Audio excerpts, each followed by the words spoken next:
an Ohio school board member, took great offense to a bunch of students who wanted to celebrate and share their culture with others. And she was so offended by this that she decided to make them recite what they love about America. Let's watch this video. Hello everyone, I'm from Uzbekistan. In Uzbekistan, there were a lot of significant philosophers.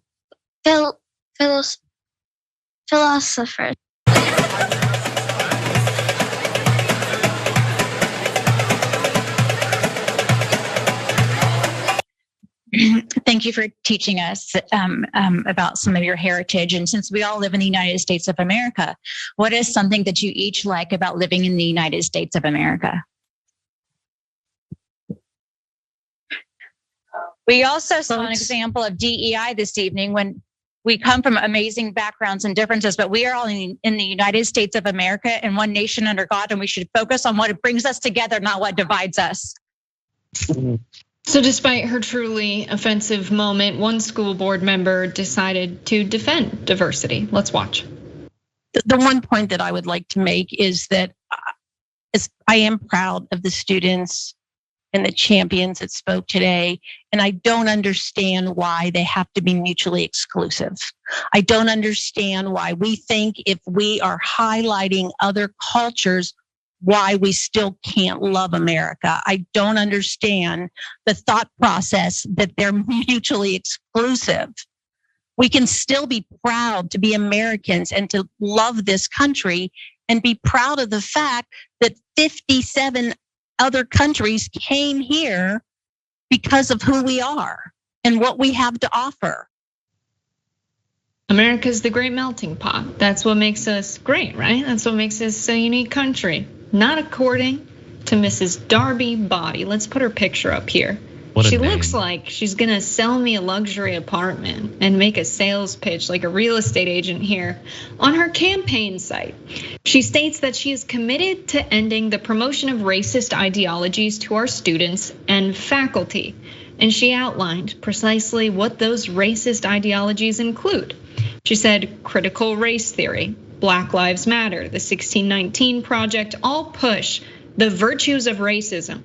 Racism is their instrument of choice to right what they perceive as wrongs in society. They are pushing it on our students, faculty, and it is poison. The way the terms inclusion, diversity, equity, and tolerance are used in social media and in our schools is dividing our children into groups of oppressed and oppressors. I'm sure just saying it is what's doing the dividing there. Our children are being taught that the color of their skin is the first determination to their character. This ideology, these programs, these teachings are turning our children against each other.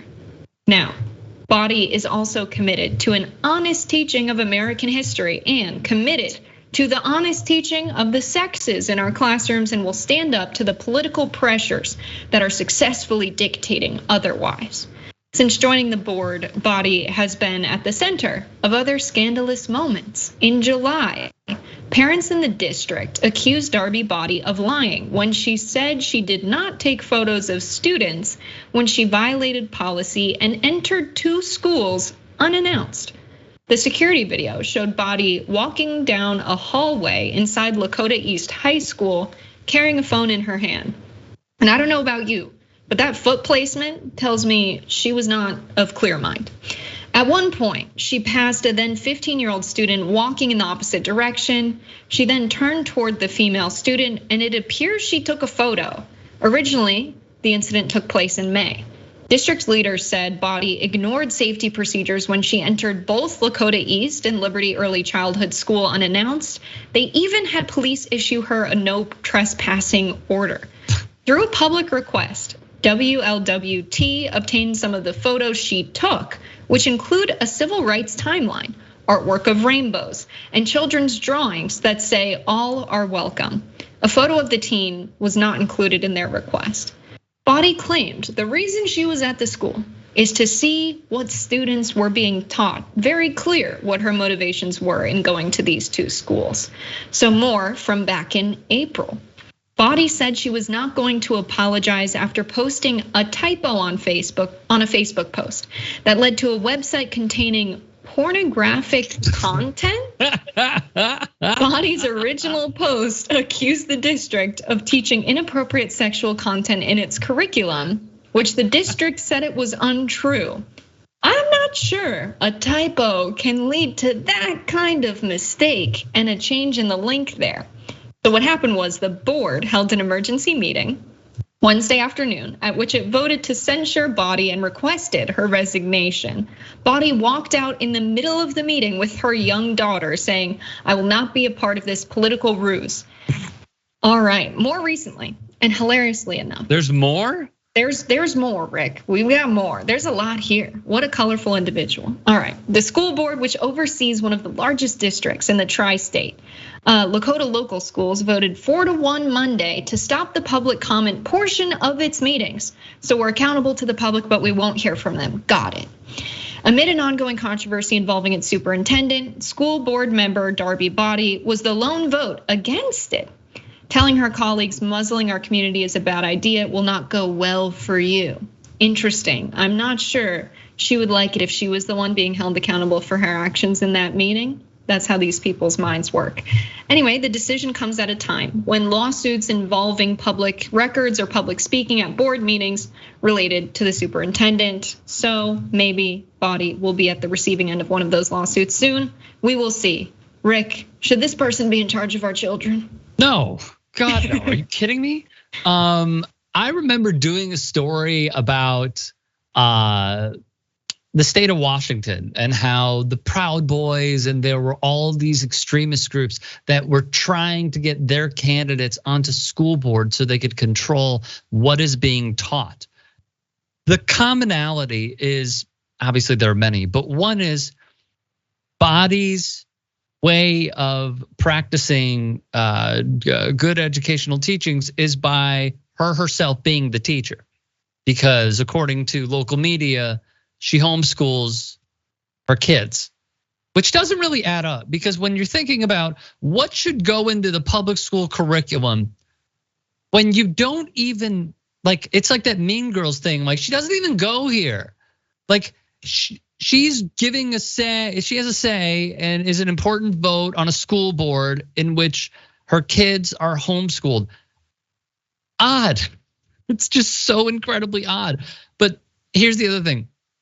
They talk about, though they're teaching your kids bad things in schools, and you got to watch out for those teachers. Those teachers are the problem. Meanwhile, this woman is going in the hallways unannounced, apparently didn't sign in, and is taking pictures of people that are kids that are under 18. And the reason she's doing it is because, according to her, a teen was dressed inappropriately. Like, F off. This is so weird and it's so disgusting. And then on top of this, which should not surprise anybody, the way that she got to her seat, which is also troubling and revealing, is she was against masking in schools, she was against vaccines, and she was against, of course, as Herschel Walker puts it, CRT. That's how he said it. It's CTR. No, I screwed that up. It's critical race theory. That's what she's against. So those are the main pillars of like republicanism and conservatism is what can I do that has gone mainstream and then echoed those things to even land something like a school board seat. It's weird and it's off, and yet somehow it's a winning strategy. Yeah, insane that these people, the problem is the education they got a lot of the times, right? Growing up in the South, growing up in the Midwest, where they didn't have an accurate teaching of US history, especially when it comes to race. So they believe critical race theory, which is an accurate teaching of structures of racial oppression in our country. They believe that that is the false thing. And moreover, to say that the people pushing teachings about race in our country are winning, because we're not. It's not a part of the curriculum to teach people to think critically about race right now. We're not winning. And this idea that talking about oppression will result in division and not the oppression itself. We are never going to correct the problems of economic inequality in our country, the problems of people growing up with racist ideologies in our country, unless we talk about these things and teach children from a very young age that we have problems in our society that we need to correct. Children are able to learn about these things. These are teenagers, right? She's in high schools. These children are at the age, or these teenagers rather, and young adults are at the age where they can process this information, and they should, because they're going to grow up to be members in these communities. And if they're not aware of the extent of racial tensions and they never learn it because their households discourage the teaching of it, we're never going to be able to improve our country. If you love America, teach people critical race theory. It's that simple. So I remember doing a story with Doc, and producer Jordan will probably remember this as well. This was some time ago. And I had to go back and look.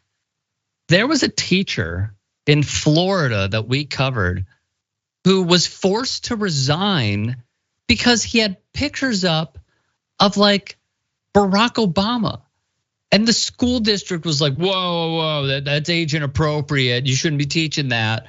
And look, he taught for decades, like he was probably at the tail end, but that was the final straw, was historic Black Americans forced his resignation because clearly there is an overstepping that is going on here. And even though it's in Florida, which we know is run by Satan, this is also going to other parts of the country clearly, and it's happening before our very eyes. So it reminded me of that, and it's only going to continue, unfortunately. Yeah, absolutely. I hear a lot of folks, usually it's the white liberal elite type, who are like, we need to learn this history so that we don't repeat it, which almost feels like a lot of folks are speaking from a place as this is in the past, when in reality we need things like reparations because the country is still divided. How are you going to explain to your children why neighborhoods are still racially segregated?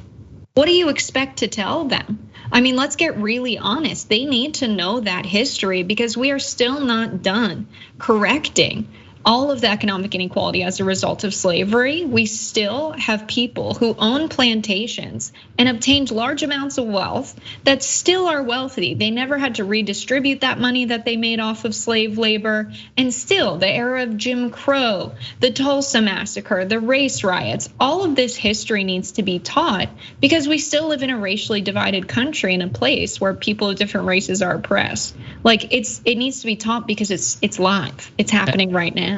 And also, very quickly, if people do remember, Tom Hanks, famed actor Tom Hanks, was doing an interview and he was told about the Tulsa Race Massacre. And his answer was, what was the Tulsa Race Massacre? That is a failure in the United States education system. This is a famed actor who has done so much reading of history to play certain roles. And even he doesn't know from what he was taught. It's astonishing. Yeah, that's why it needs to be taught in schools, because people aren't gonna get it outside of the schools. Yeah, and we can't really blame people oftentimes for their ignorance because they're the product of our public education system. All we can do is educate and hope that they make good decisions from there on out.